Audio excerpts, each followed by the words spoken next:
Shalom Ubracha to the entire Magen David Yeshiva family, and of course, Tizku L'Shanim Rabot Neimot V'Tovot. We just finished the high holiday season, and we are now ready to read this week Parashat Bereshit. Parashat Bereshit has so many mysteries, so many puzzles that are in it. Really, all of the facts on the ground that people want to try to analyze is beyond our comprehension. I want to focus on one mystery, and that is the mystery of Shabbat. Why is it a mystery, you may ask? It's a mystery from the standpoint of HaKadosh Baruch Hu, of God Himself. Does HaKadosh Baruch Hu really need a day of rest? We know that He's all-knowing and all-powerful. He did not need to rest His kiviyachol, quote-unquote, powers from creating. There's no such thing as anything physical when it comes to God. So rest is something that He did not need. The question is, what is the purpose of this rest? Why is it part of creation?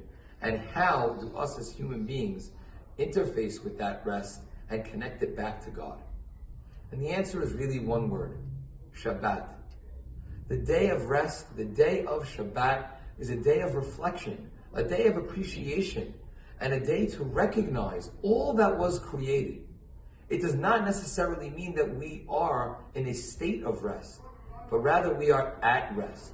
When someone is at rest, what that means is that somebody needs to acknowledge that previously and before that, there was work that was done.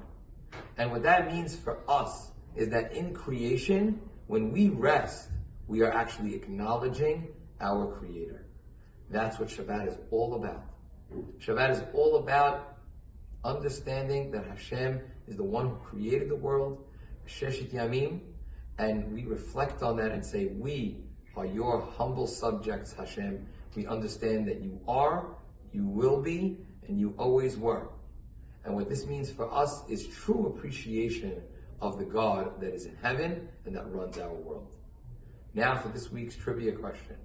It says the word ought in two contexts in this week's parasha. Ought is a sign, and HaKadosh Baruch Hu placed this sign in two very distinct places.